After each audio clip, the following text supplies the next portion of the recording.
Hi, everyone, and welcome to the next episode of the Great Retirement Debate. I'm Ed Slott, and with me here is Jeff Levine. And today, Jeff, we're talking about should you tap your 401k, even take a loan from your 401k to buy your first home? What do you think about that? Well, I think we start with the fact that in general, retirement accounts should be preserved for retirement, right? Like there's a reason they're called retirement accounts. 401k would be one of those. And if you take money out of your plan or any other type of retirement account, you're reducing the amount of money you're going to have available later at a time of your life when it may be harder to work and to earn money than it is today. So I think that's a good starting point. But when it comes to should you, as the listener here, or maybe it's not you, but maybe you're listening today and thinking about your child or your grandchild or some other friend or family member who you're close with, when the going through that thought process, right? It's not always all about math. There are, stages of life where things are really important for you. And for a lot of people, there's really not a price you can put on having a home to raise your family or to be with a loved one or whatnot. There's a non-financial element to this, and some people may be willing to forego other things later on in life in order to have a home at a time of their life when it may be more impactful than in the future. So should you do this? Ultimately answer it. I think, we'll probably spend the next 15, 20 minutes unpacking this, but it depends, right? It's just like anything Well, else in the financial arena. It depends upon your specific facts and circumstances and what's important to you. right. In the past, I would agree with everything you said. Your retirement income, your retirement is for retirement. If you spend it now, I used to say that in every seminar. But that was more for the taking money out and paying a 10% penalty before 59 and a half. And you do that, what are you going to have left for retirement? And that was more towards spending it on like a big TV or things like that really have no Mhm. long-term growth potential.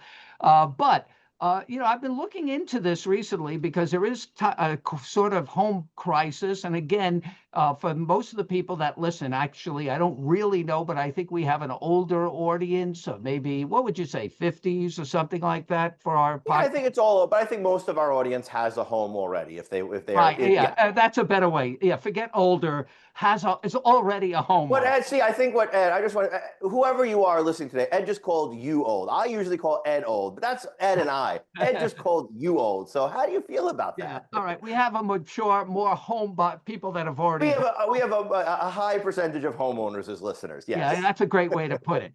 All right. And so you may think, well, I've already Now done. that you've offended all of our listeners, Ed, tell us what you think. Yeah, okay. But for your children or grandchildren, I've been looking into this, and almost every study says exactly what Jeff said. It's not based on the numbers. People want a home. Young people want a home when they want a home. They're getting married. They're starting a life. They want a home. You could show them the numbers, and they'll say, we'll make it work. We want a home. We want that home. It's going to cost that much, and we'll pull the money from wherever we have to do it. And it may make sense in certain situations. And what I'm really talking about is taking a loan from your 401k. Now, I think we've done podcasts in the past on whether it pays to take a loan from your 401k. And I think I was, or maybe you said it, I don't remember, that we said that's generally not a good idea because you're taking money out, you have to pay it back, you end up paying twice. We went through all of that. But now I'm thinking, you know what? So here's what you're doing. You're borrowing from your 401k, which still has to be paid back because you need money for closing to make it work. And generally, younger people have lower balances. So I'm talking more about for closing expenses. Younger people in their 20s, they can borrow up to say 50% or so. But what's 50% if they only have 30, 40, or 50,000 in there? Mhm. Maybe if they're in their 30s, they have 100,000. So we're talking about getting into the home. So you Right, and it's worth pointing out, Ed, that no matter how much money you have, at least based on today's rules, the most you can borrow from your 401k is right, $50,000, right? You can right. have $10 million in your 401k, and you can borrow $50,000 at a maximum. If your balance is smaller, it may be smaller than 50,000. Right. Right. So there's the overall limit, which should cover most average home closing costs to get into the house. Sure. That's really what we're talking about. So the theory was, and I think we both kind of argued that that's probably not a good idea. But if you look at it long term, and that's what I'm looking at now, I may change my position in certain cases because what are you really doing? People want the home now. People in their 20s or 30s, the average person buying a first home now is over 30 years old. That's how tough it is now, is over 30 years old and they want a home. Though they're not thinking, and you may correct me here, and other people will, they're not thinking that, well, their first priority isn't saving for retirement. Of course, they're thinking Right. for retirement, they're putting away in a 401k, but that's not the priority. They want the home. So I'm thinking, why keep building up a taxable 401k anyway? And this is just a loan, so it goes back. Hopefully, you can repay the loan. That's a big consideration. So really, all you're doing is trading the 401k, which may not be a good long-term asset, for a better long-term asset with more equity, more tax advantages in your home. Plus, you want the home. Yep. Yeah, I think all of that's fair. What I would point out, just a few on the technical side here, for those thinking like, well, is this good for me or for my child, whoever else I'm thinking about? The first thing is if you have a 401k, it doesn't automatically mean that you can borrow from it, right? Every Right. 401k is different, and not all plans will allow you. There's actually a plan by plan decision. The employer can kind of set those rules within the IRS parameters. But Yeah. many plans do allow that. And Right. again, you're able to take out. Now, generally speaking, a loan has to be paid back within 5 years if you take it out of a 401k. But there are actually some special provisions in there. If you use it for a home, you can actually get a little bit longer time frame over which to pay that back. But ultimately, I think it's really important to remember that it is a loan just like anything else that you said, Ed. You're borrowing from yourself effectively. But at the end of the day, it is going to be like you still have to be able to afford the house. But if you're going to have to take that loan from somewhere, now, when rates at the bank were next to nothing, right, and you could get money relatively cheaply, well, that it seemed like it was generally a much better place to take money from the bank. Now that interest rates are a little bit higher than they were, depending on where we are today, it's north of zero, which is where it was not too long ago, right, when a lot of people were taking loans. The higher the interest rate at the bank, the more it may make sense to consider using your own money, because that lowers the amount of money you have to pay back to the bank over time. You pay yourself, and there's an interest rate associated with that, but it's generally less than it would be. And again, you're paying back that interest to yourself in the 401k loan. Right. But my point is it's going back. That's all true. And but again, you're still depleting the balance and you have to put it back in. And that could be a problem long term. But the point is that I'm looking at more now is, the home could be a great part of a future retirement. In the Sure. retirement, a lot of times people's homes, along with their IRA, are their biggest assets in retirement. But the IRA, where this 401k money will eventually end up in most cases, so that's why I'm saying the IRA. The IRA is a fully taxable account where the home has all kinds of tax advantages when you sell, or you leave it to heirs, or you can tap it for reverse mortgages. It's a great source of equity in retirement. So you might look at it that way to say, you know what, it might be better to build that asset than the 401k. Yeah, in a large respect, you're not so much spending the money as you Right. are transferring it from one asset to Right. another, right? And there's a big difference there, right? If you want to borrow from your 401k to go on a vacation, that money, the Right. value there is effectively gone. If you Right. put it into a home, you're just trading one asset for another. It's like moving money from a stock into selling it and having it the cash go into a bank account. You still have the same amount of an asset. It's just you've transformed its value. Now, Ed, we've primarily been talking here so far about 401ks. You also already mentioned that most people tend to, when they have the opportunity, move money from 401k into an IRA. So I think it's at least worth us discussing here if the same principles apply to potentially taking money out of an IRA in order to pay for it. And I think there we have to begin with the rules, unfortunately, for IRAs, for individuals thinking about this, are very different than they are for 401ks. With the 401k, you do have that ability to take a loan. A loan for an IRA is what's known as a prohibited transaction. It is a no-no, the biggest no-no of no-nos. In fact, if you were to borrow even just, $10, like you're $10 short for your closing, but you've got $500,000 put away, and you say, I can't go. You go around, you ask everybody you know, and no one's going to give you the $10. So you go and you borrow it from your IRA. That $10 you just borrowed from your IRA makes the entire $500,000 in that account taxable all at once. And of course, if you're under 59 and a half, which a lot of home buyers that would be in this position would be, it's not only the income tax, it's the 10% penalty on top of that, and could easily destroy a retirement savings. What would have been so far a lifetime's worth of savings would be taxable all at once, subject to a 10% penalty, and really could erode wealth long term. So the idea of doing this from an IRA and borrowing doesn't work. But there are, in fairness, at least some benefits that could be available from an IRA, right, Ed? Well, you first-time home buyer, you'll pay the tax. In other words, if you're using IRA money, that's taxable money. You can't borrow. That's the big difference. With the 401k, when you borrow, that money's not taxable. That's why it's attractive to young people. Say, look, I could take this money without increasing my tax bill. If I take it from an IRA, I increase my tax bill. Now, there is a special provision. Again, we're saying most first-time home buyers are probably 99% are under 59 and a half. You'll have a 10% penalty, but there's a special exception, but only for a small limited amount, $10,000 lifetime. Again, that's not even enough to cover average closing costs. So that's the most you can get out penalty-free, $10,000 over your lifetime from an IRA. The rest would be taxable and subject to a penalty. But let's go back now. Now we're in different territory. Would it pay? Now we're talking about a loan, and you said, the loan amounts could be small, 50% of your balance. Younger people, even if they have 100,000 or more, the most they can get is 50,000. That may get them over the hump. But would we go even farther? Would it pay to take a taxable distribution with a 10% penalty to get you into your first home?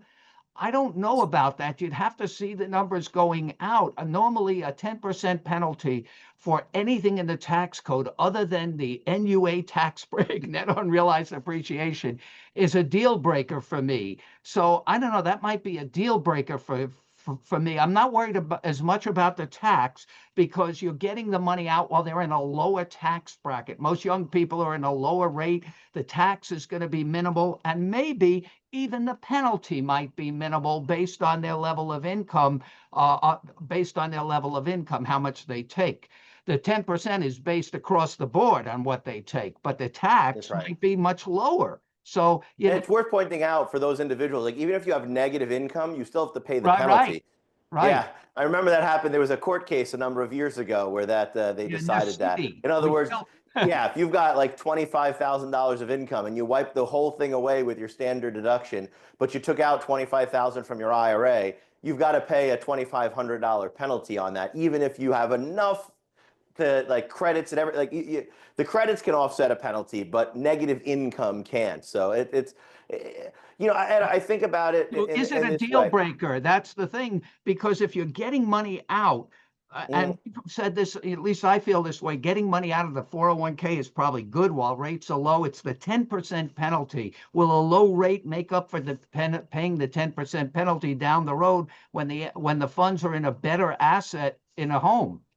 Well, so I think the answer to your question and the answer to the should you take the money out to pay down and pay the 10% penalty, all of those things are related to the idea of like if you have the thought that you might want to buy a home in the somewhat near future, and I realize things change, people's priorities change. You weren't planning on kids, maybe you have kids, maybe you're planning on one and you find out you have triplets and you need a bigger house, like whatever it is, right? Like things happen and you can't always foresee and plan for the future with perfect clairvoyance, right? But if you're thinking like I may need this money, then maybe the retirement account is not the best place to put it in the first place, right? So if your choice is, hey, in 3 or 4 years I may want to use this money to buy a house, then you're probably, better off not putting it in the retirement account, paying tax today at your low rate, but without a 10% penalty,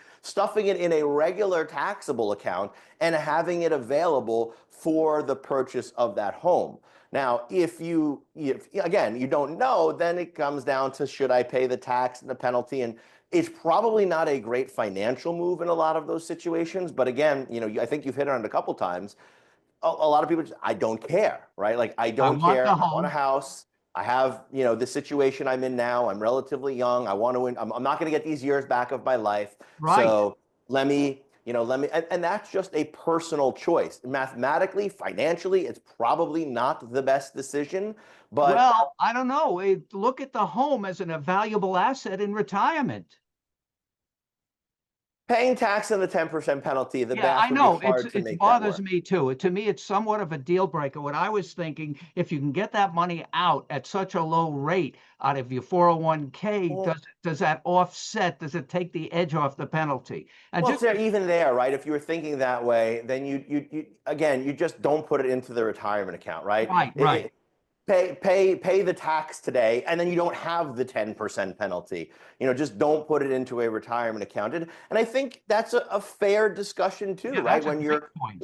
yeah, when you're in this early stage of life and you perhaps have different priorities and goals, the retirement account may not be the best thing for you. Or one more here, Ed, that we haven't talked about is if you have far enough forethought, right? Like, hey, I'm 25 now, but at 30 or 31, you said the average homeowner now today is, past 30 for their first home. If I'm thinking, hey, I'm 25, but I may want to use this money in the future at 30 or 31 to buy a house, maybe convert today. And one of the things that's really unique about the Roth IRA is anything you convert today, Right. if you wait more than 5 years, you can take it without a penalty. So you can pay the tax today. And let's just, for argument's sake, let's say our 25-year-old happened to be a really great saver and had already put away, $70,000 into a 401k. I said they were a great saver, Ed. All right, they're great. So our 25-year-old put $70,000 away into their 401k already. They've been maxing it out for the first, 2 or 3 years of their working. And the $70,000 they convert today goes to, $120,000 by the time they could take out, if it's in a Roth IRA, they could take out $70,000, the amount they converted today, without a tax or penalty when they're 31 after 5 years. There is no tax, no penalty on the amount they converted, not the earnings, right? The earnings would still be subject to income tax and a penalty. But again, that gives you another way to potentially think about using your retirement funds now for a future home purchase in a tax efficient way. Even without the 401k, the conversion, a better idea if you have limited funds is just do Roth IRA contributions for the 7 or 8,000, whatever it is each year, and build up there. Contributions can be withdrawn tax and penalty free at any time for any reason. It's a good parking place for future planning. But here's the problem with all of that. I don't know anybody who really plans out when they buy a home. You're 25, you might be thinking about it, but then all of a sudden you get married, I want it now.